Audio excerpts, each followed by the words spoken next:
Democracia se transmite en vivo por Exa FM 92.5 para Quito y 89.7 para Riobamba, por Democracia 920 AM y por Democracia TV para todo el mundo. La revista de opinión Democracia agradece el auspicio de El Dorado Restaurante. Del 8 al 14 de febrero, celebra al amor y a la amistad. Contrata un plan individual o familiar y recibe el 50% de descuento en la primera y tercera cuota. Además, un chequeo completo gratuito en Metrored y una prueba rápida de COVID. Humana. La medicina debe ser más humana. De Una. Descárgate De Una, la app para clientes Banco Pichincha, para pagar, cobrar y pasar dinero con tu celular. Con la confianza de Banco Pichincha. Sociedad Funeraria Nacional SFN. Siempre pendiente de tus necesidades. Da inicio la revista de opinión Democracia. Buenos días.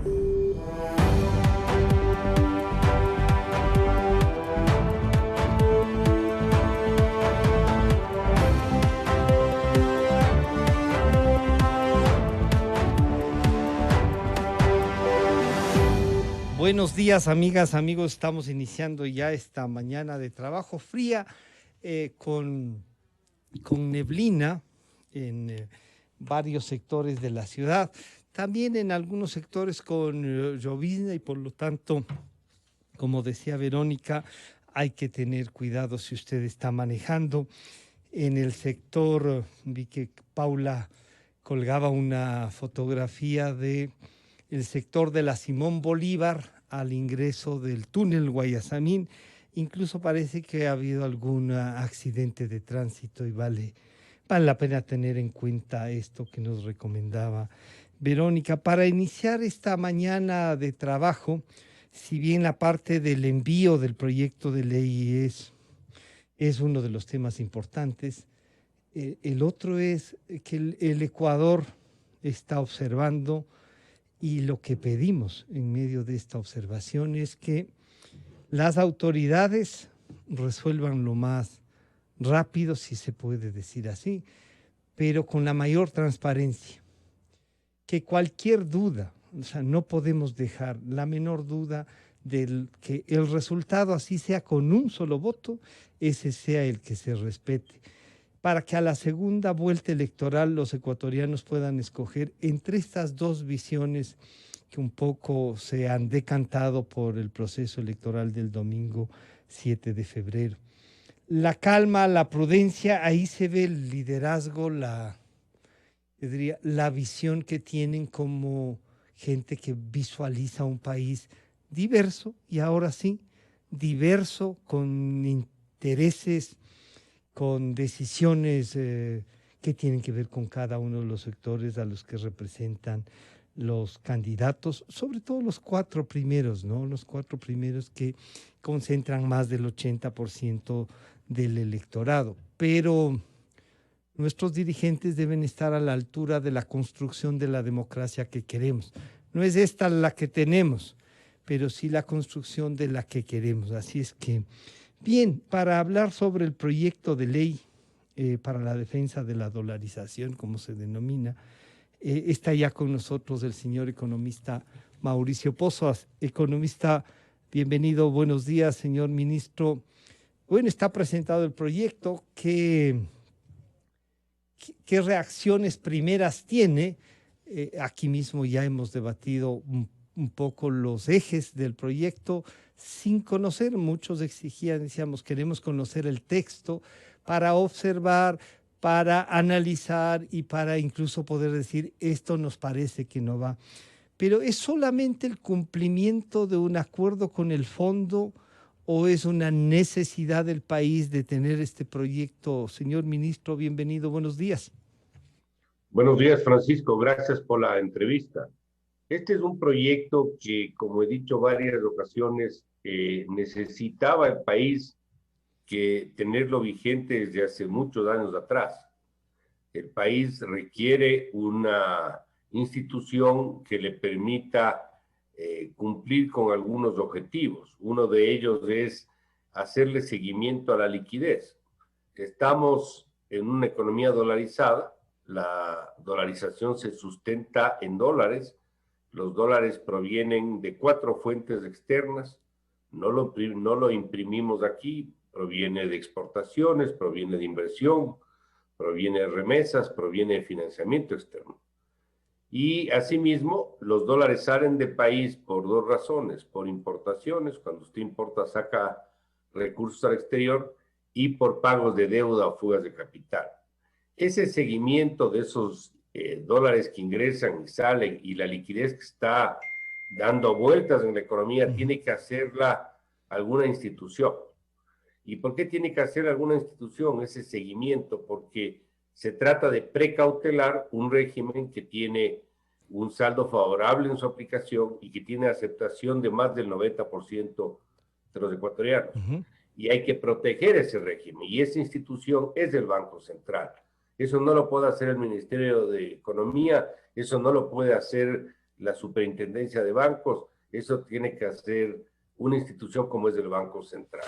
Ministro, y además, sí, por favor. No, y además establecer mecanismos que permitan transparentar esa información, de tal suerte de que toda la ciudadanía sepa que los recursos que están depositados en el Banco Central, que es una parte de la liquidez que hace que funcione la dolarización, está bien cuidada, está bien protegida, y que no se está usando esa plata para otras cosas como se lo hizo en el pasado. Bueno, este es un poquito, en 2 palabras, el espíritu de lo que se persigue con esta ley que se envió a la Asamblea, que por cierto nos devolvieron por un tema formal, pero estamos reenviando nuevamente el día de hoy.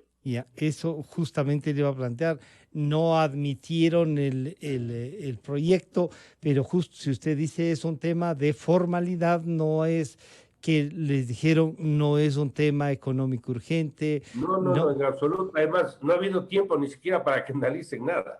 Es un asunto simplemente de forma que se está corrigiendo y estamos reenviando en el transcurso del día de hoy. Ministro, ¿y cuál fue este asunto de forma y a quién le podemos atribuir? ¿Ya canceló a alguien? No. No se trata de ver quién es el culpable. Yo soy el responsable. Bueno, entonces no se vaya a cancelar. No es importante. No me puedo autocancelar, pero lo de fondo es que los temas se resuelvan, Francisco. Bien, pero entonces en el inconveniente y estamos resolviendo el tema. En el proyecto tenía, como usted nos había explicado, estos ejes: la independencia del Banco Central, y claro, y ahí vamos a insistirle a usted que nos analice, esta independencia no choca con la parte constitucional en donde el Banco Central depende de la Presidencia de la República, se genera vía la reforma al Código Monetario este directorio, vuelve un poco al esquema de la Constitución del 2008, ¿no es cierto? Digamos, a la que llegó hasta el 2008, la anterior a esta, y ese directorio va a tener, pero además una especie de contraparte, que es la Junta de Regulación Monetaria y Financiera, a la que parece se le retira una parte del control, se le entrega al directorio. ¿No es bueno, mejor que el directorio del Banco Central también tenga esta relación para controlar el tema con los bancos, ya que va a controlar la liquidez, y hacer el banco de reservas, como usted también nos había dicho antes de ser ministro y ahora como ministro? Bueno, hay varios temas en esto, Francisco. En primer lugar, fíjese, ha habido comentarios como que hay una suerte de contrapunto o contraposición entre el tema constitucional y el proyecto de ley. ¿Qué dice la Constitución? Que el Ejecutivo es quien maneja, pongámoslo en palabras sencillas, la política económica. Es quien tiene la iniciativa en materia económica, es el Ejecutivo. El Banco Central es una dependencia del Ejecutivo, pero lo que hace en este caso el presidente de la República es delegar a una instancia llamada Banco Central para que dirija la política monetaria, financiera, cambiaria, crediticia. Le entrega esa responsabilidad, ese rol, y que tenga autonomía técnica. Es decir, no es una contraposición al tema constitucional. La Constitución en el tema económico tiene una especie de yo no soy constitucionalista ni abogado, pero es una especie de un paraguas, digamos así, sobre el cual se asientan ciertas normas y ciertas acciones que adopta el Ejecutivo, y una de ellas es delegarle al Banco Central que maneje esto de manera autónoma, con independencia técnica. Entonces lo que hace es desarrollar el tema constitucional en una ley que complementa el principio. La una es la ley madre, digamos así, que es la Constitución. Esta otra le viabiliza su ejecución. Exactamente. Entonces, esto no es que es un tema raro ni que no se presente en otros países. Esto se aplica en la gran mayoría de países, bancos centrales autónomos e independientes que ejercen la potestad de la política monetaria, cambiaria, crediticia, financiera. Entonces, esta es un poquito ¿Cómo logra desde el proyecto de ley usted cómo visualiza la independencia con el nombramiento de estos directores a través del Congreso de la Asamblea Nacional, nuestra propuesta del Ejecutivo?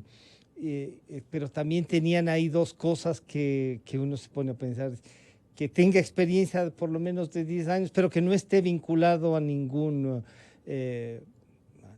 banca, ¿qué nomás? Al sector financiero. Que no haya un conflicto de intereses, pero tiene que ser un profesional formado para la función, porque imagínense, si queremos el primero que pasa caminando por la calle, no va a poder estar con el perfil que se requiere para... Vamos a tener candidatos como a los candidatos a la presidencia. Oiga, venga. Hay que tener un perfil para poder ejercer esa función de manera adecuada. Pero obviamente también hay que evitar que se produzcan conflictos de intereses o temas de esa naturaleza. O sea, por decir, el que trabaja ahí no puede salir el otro día ir a trabajar en un banco. O sea, ese tipo de cosas hay que tratar de evitar. Pero lo de fondo es profesionales con amplia experiencia, con 10 años al menos, con cuarto nivel de instrucción académica y que puedan de alguna manera estar vinculados en base a su experiencia hacia las actividades que tiene que cumplir el Banco Central. Ese es el perfil. ¿Cómo logro esto? En primer lugar, seleccionando bien, obviamente, pero esa selección de personas, de nombres, es potestad del presidente de la República. El presidente de la República escoge esos nombres, envía ternas para los 5 puestos del directorio del Banco Central. 15 nombres, en definitiva. Sí, exactamente. Y la Asamblea Nacional selecciona de esas ternas las personas que estarían para ocupar esas funciones. De ahí se selecciona el presidente y ese directorio nombra el gerente del Banco Central. Este es un poquito la lógica. Y el directorio nombra al gerente de lo que ellos escojan, no de una terna del presidente ni cosas por el estilo. Eso ya es potestad interna del directorio. Usted fue ministro cuando había directorio del Banco Central y también eran electos por el Congreso de esa época. Pero no era la época de la autonomía, Francisco. Esto fue antes, esto fue en la época del doctor Mawad, si no mal no recuerdo. Entonces, lo que yo le quería plantear es, si teniendo esta experiencia ya y la evaluación de estos últimos 14 años, ¿usted considera que se transformaría en una especie como el Banco de la Reserva del Ecuador? Ese Banco Central que va a cuidar la reserva, que va a ver el cuidado del dólar, debe tener como esta concepción de independencia, que no tome en cuenta la política que va a hacer el Ejecutivo, que no tome en cuenta que no más, y que sí tome en cuenta. Fíjese, el Banco Central, en términos de lo que es la autonomía técnica, significa que es una instancia que participa en la generación de información técnica y que actúa de manera independiente a las decisiones del gobierno de turno. Para ello tiene un tiempo de permanencia que rebasa el periodo presidencial, 5 años y no 4, y de esta manera no está a expensas de quién está en las funciones en el gobierno. Inclusive hay una especie de tiempos de permanencia de los directores. Hay unos a 3 y otros a 5 años. Y eso va Para que vayan rotando, ¿ya? Exactamente. Entonces, eso por un lado. Por otro lado, la esencia no es que no consideren lo que se está haciendo en materia fiscal o productiva o lo que sea. No, más bien consideren todo eso y en base a eso actúa el Banco Central, como se llama en la teoría económica, el tercero confiable. Uh-huh. Es decir, es aquel que no es del sector privado, pero tampoco es del sector público. Es una instancia que opina sobre temas económicos y que tiene una especie de veredicto técnico, llamémoslo así, sobre aspectos de interés nacional. Y puede, obviamente, participar en algunas de sus actividades. Una de ellas ya describí, que es el seguimiento de la liquidez. Sí.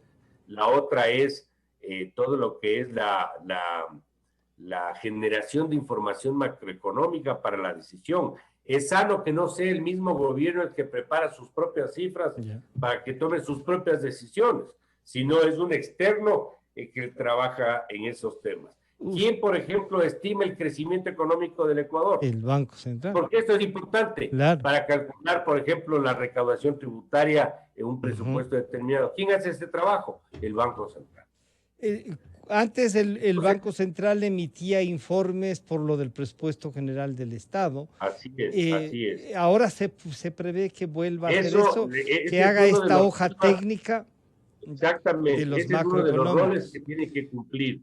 Lo que no está todavía, pero hay que verlo en el tiempo, es ese informe que daba para toda contratación de deuda pública. De deuda, claro. Porque por el momento hay una comisión para eso. Hay que ver hacia adelante si eso se mantiene o se cambia, pero ese es un poquito el tema. Y el otro es la vinculación del comercio exterior. Claro. Tiene que haber un canal de comunicación entre los que compran y venden cosas al exterior en el Ecuador versus los que están afuera. Ese link, ese intermediario se llama Banco Central.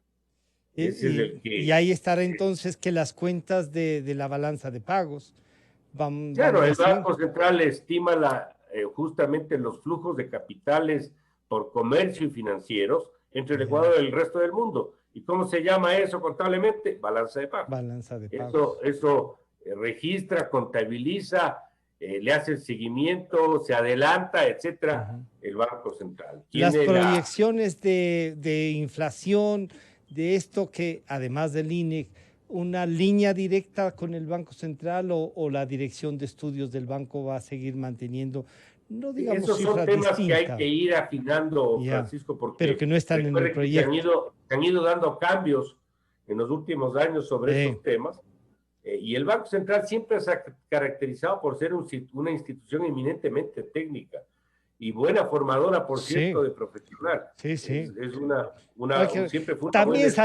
también salieron de ahí tiros al aire, pero en la inmensa mayoría, la inmensa mayoría ha dado, y tanto que usted encuentra exfuncionarios en todas las áreas del país, ¿no? Por su formación, por su compromiso. Rescatar y volver a tener una institución de ese nivel, personalmente creo yo que ese es uno frente yo recuerdo, si me perdona, disculpa Francisco, yo recuerdo en los 80 que yo trabajaba en el Banco Central. Sí. Ya ves, de ahí salen ministros. De todos. Sí. Ahí yo recuerdo que habían algunas instituciones que eran muy respetadas por la ciudadanía. Yo recuerdo que ahí estaba la Iglesia Católica, estaban las Fuerzas Armadas y estaba el Banco Central. Sí.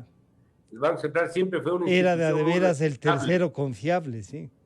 Exactamente. Entonces, yo creo que hay que volver a recuperar, pero en los tiempos actuales, precautelar la dolarización, ayudar a preservar el sistema, que es un tema que satisface a la gran mayoría de ecuatorianos, para evitar que se haga lo que ya se hizo, pues no es que no se ha hecho, ya se hizo, ya se tomaron las reservas internacionales para gasto público, mucho de lo cual terminó en procesos de corrupción, qué sé yo.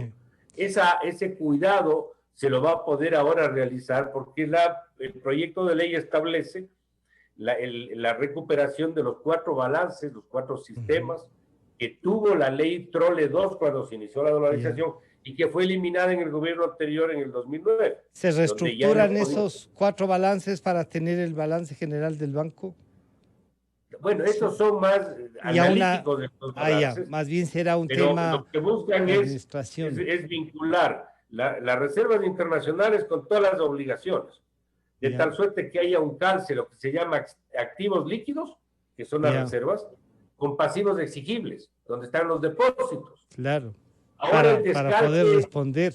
Claro. Entonces ahora el descalce, Francisco, es de 6.500 millones de dólares. Entonces, mientras, de acuerdo a la ley, mientras no se cubra eso, es imposible utilizar un excedente de recursos del central.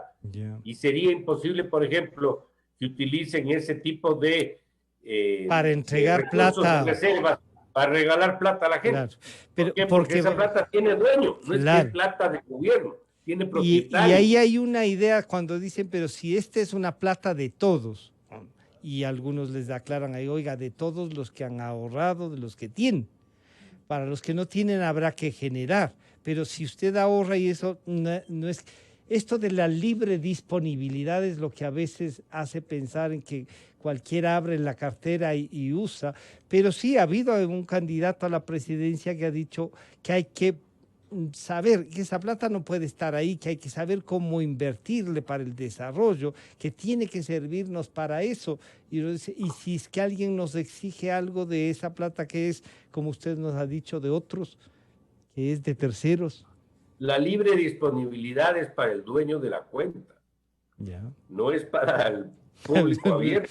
No es para el que gobierna. O sea, ¿quién tiene libre disponibilidad de su cuenta corriente en un banco X? Usted, pues, usted es el dueño de la cuenta. No es que cualquiera puede girar contra su cuenta. Esa libre disponibilidad es de eso. ¿Cuáles son los clientes del Banco Central? Los clientes son los bancos. ¿Y qué plata de los bancos? La plata de la gente. ¿Quién más es el otro cliente? Las cooperativas. ¿Con plata de quién? Plata de la gente. Es el encaje bancario, que es un porcentaje de los depósitos que se deposita en el Banco Central. Por lo tanto, esa plata tiene un propietario, tiene un dueño. Entonces, no puede pretenderse utilizar esta plata para regalar a un tercero, porque esa plata no es de ellos, es una apropiación indebida de fondos. Claro, y debería ser tratado penalmente. Eso es lo que muchas veces se ha dicho. Los que hicieron eso no han sido juzgados, pero tampoco se ha iniciado una investigación real de todo. Sabemos las cuentas cómo quedaron, pero quiénes resolvieron, en qué momento resolvieron, creo que es un tema pendiente de investigación entonces en el Banco Central. Es un tema donde ya no entramos nosotros, eso es instancia netamente del banco, de los organismos de control, pero fíjese, 8.000 millones de dólares de las reservas internacionales se prestaron y cambiaron billetes verdes por papeles. Entonces la liquidez del central se redujo. Y después le pagaron, entre comillas, parte de esos 8.000 millones, 2.400, si no recuerdo mal el monto, con acciones de empresas públicas. Como que usted podría hacer efectiva las acciones de empresas públicas, sociedades anónimas que no van a tener nunca compradores de esas acciones. O sea, se prestó 6.000 para el gobierno central para que usen lo que quieran y 2.000 para la banca pública que preste, que por cierto, esa cartera en buena parte no se recuperó, por lo tanto se perdió las reservas. Bueno, para evitar que vuelvan a hacer lo mismo, hay que correlacionar en una difusión de balances con una frecuencia probablemente semanal o mensual, la equivalencia entre plata y depósitos. Quieren emitir 50 centavos de la moneda fraccionaria que usamos para pagar el peaje en las calles del país, necesita usted 50 centavos de dólar. En la reserva. Quiere sacar $1,000 de acá, necesita $1,000 de acá. Deposita acá a los 1,000, necesita los 1,000 acá. Es decir, algo que esté sellado. Por eso es que o no se entiende, o si se entiende, es una demagogia de discurso decir que la plata no puede estar parqueada. Si el banco, ¿quién les ha dicho que el Banco Central es un banco comercial? El Banco Central es un banco de reservas.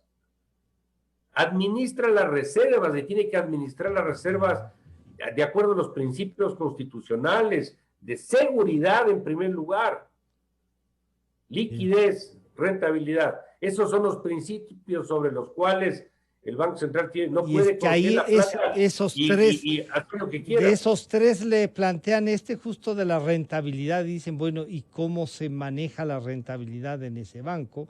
¿Cuál es el cálculo? ¿Y cómo tiene el patrimonio el propio Banco Central? Es que es una prioridad de uso y de administración del portafolio, como se dice, Francisco. Yeah. Es decir, yo prefiero ganar cerca de cero, claro, pero que la plata esté segura. Yeah. O sea, ahí priorizamos. Yo cambio la prioridad, invierto en bonos en Afganistán, claro, me pagan una tasa altísima y la plata no regresa. Entonces, claro, tiene que haber una prioridad en la administración de esos recursos. Y esa priorización que sea vía garantía, que no tenga que ver mucho con lo que la rentabilidad, sino con la seguridad, como usted nos dice, le da entonces el sentido a un banco central que muchos discutían para qué tenerlo en dolarización. Si no tenemos moneda, decían, no puede hacer política monetaria. Fíjese. Hay algunos colegas que tienen esa lectura. Yo no estoy de acuerdo con eso por algunas razones. Una de ellas es que alguien tiene que hacerle el seguimiento a la liquidez de la economía. Pero ese alguien no puede ser juez y parte. Tiene que ser un externo. Y ese externo puede ser cumplido por el rol del Banco Central. El hecho de que el Banco Central no imprima billetes, que es una acción física, claro, de imprimir billetes o acuñar moneda, no quiere decir que por no hacer eso no hay que hacerle seguimiento a la liquidez. Si más bien es al contrario, justo por no tener la posibilidad de impresión de billetes donde usted sí sabe realmente cuánto imprime, justo por eso necesita una instancia que se encargue de velar por la liquidez para que la dolarización pueda funcionar de la mejor manera. Y ese seguimiento es a través de la balanza de pagos. Claro, ahí está. El cruce de las cuentas, claro. Claro, ese cruce ¿Quién de hace cuentas? Ese trabajo? ¿Que los bancos privados van a hacer ese trabajo? ¿El Ministerio de Economía que está pagando incendios todos los días? No, eso tiene que hacer una institución técnica encargada exactamente de ese rol. Entonces hay que precautelar eso. Ahora, eso no quiere decir que no necesite una reestructura. Sí. Eso, obviamente, probablemente sí. Y hacia adelante habrá que ver otro tipo de responsabilidades que se puedan asignar. Pero el rol del tercero confiable, eso no está en discusión por el hecho de que no tengamos moneda propia. Entonces yo creo que ahí no hay una sinergia tan clara para decir que porque no tengo moneda, entonces quitemos del Banco Central. Y permanece la Junta de Regulación Monetaria y Financiera para esta relación con los bancos. ¿No era mejor ya concentrar en el Banco de la Reserva también esto que algunos añoran, ¿no? Y también se ha visto en la discusión sobre la campaña, que añoran el poder de evaluar la moneda porque dicen ahí estaba el éxito de algunos, el escudo para cuando la moneda... Bueno, ese escudo era empobrecerlos. Técnicamente hablando, el tener un instrumento monetario y cambiario para defenderse de shocks externos como el que acabamos de sufrir, en el papel es verdad. Eso nos ayuda y nos da una capacidad de defensa, pongámoslo así. Pero no es un poco repartir a los más pobres el golpe. Pero es que el tema, Francisco, es que el uso del tipo de cambio en un gobierno desordenado que hemos tenido y muchos, eso puede dar pie para muchas cosas. Claro. Eso puede dar pie para... tienen la máquina de imprimir y nos lanzan. Billetes, claro, utilizar el tipo de cambio para cubrir déficits fiscales que no se acatan por un manejo disciplinado de las finanzas públicas. Y las reacciones serán tipo de cambio que se dispara, tasas de interés que se disparan, inflación que se dispara. Ese clima de inestabilidad ya hemos vivido en el Ecuador.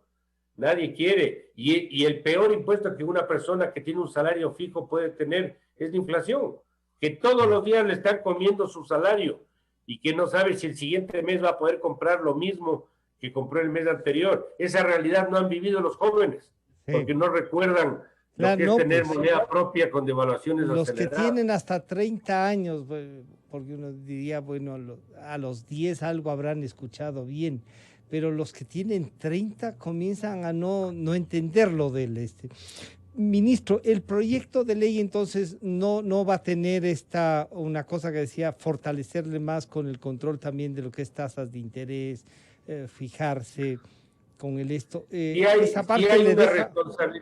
Si hay una responsabilidad en el tema de tasas de interés, sí existe, y obviamente esto está atado a la determinación de un esquema de fijación, porque ahora tenemos un esquema que no es el óptimo. Que es una especie de flotante. Esos son temas que hay que cambiar.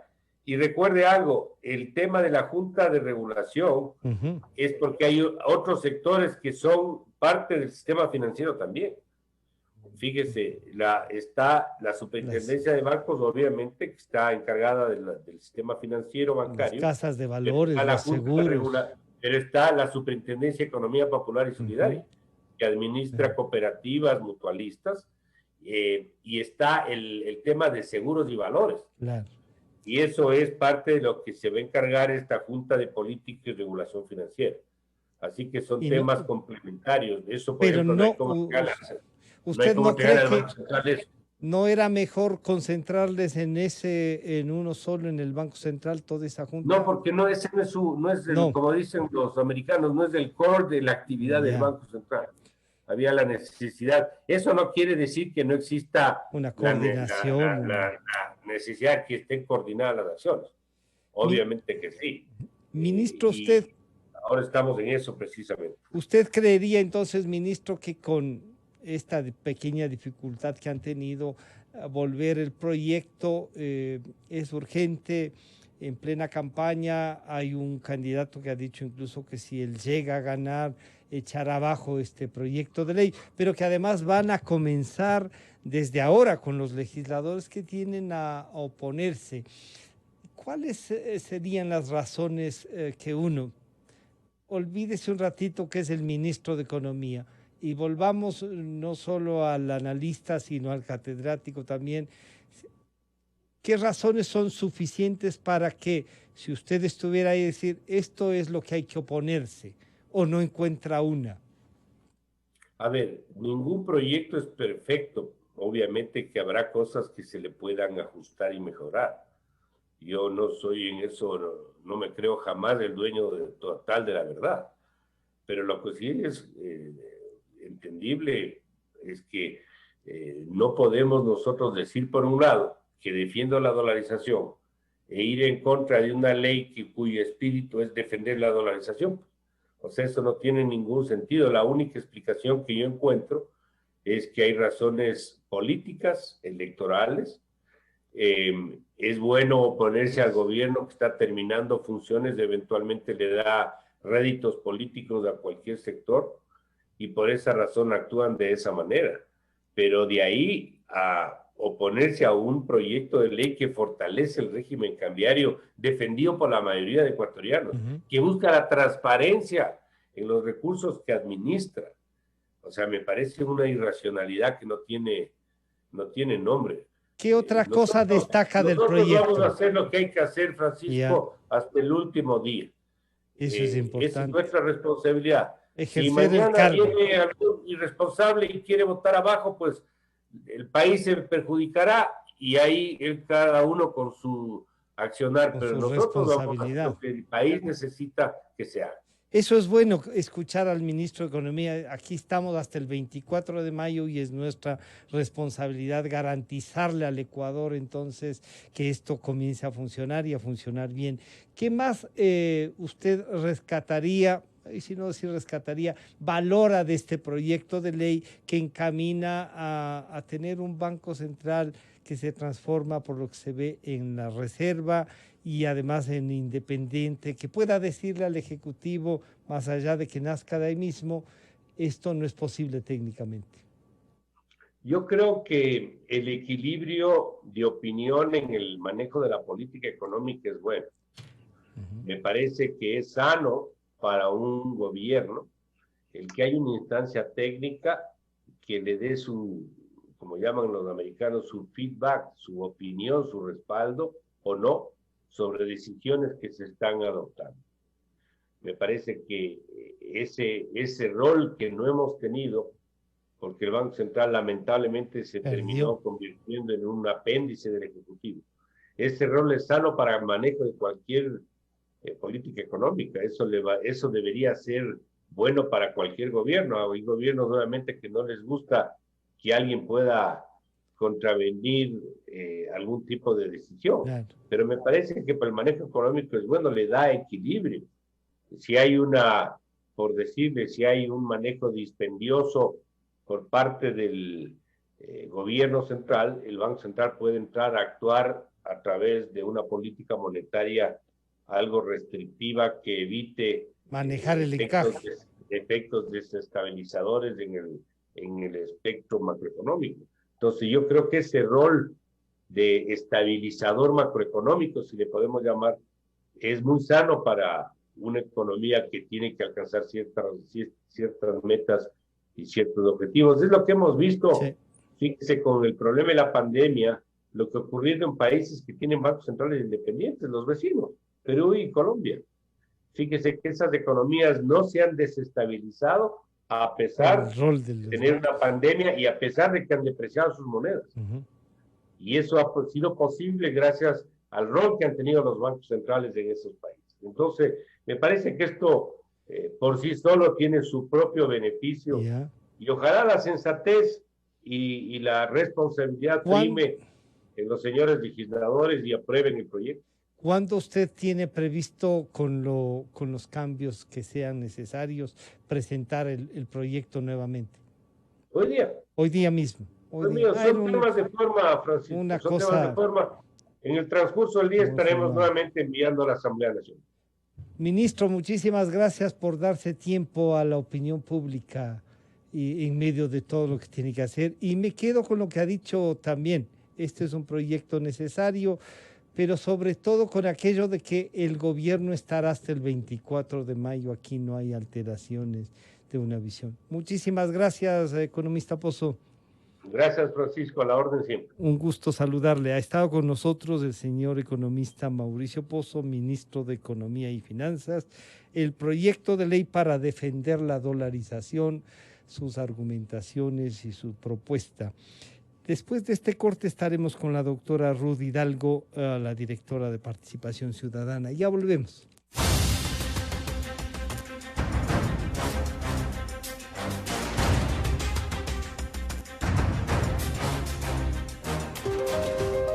Calidad, innovación, completamente democracia.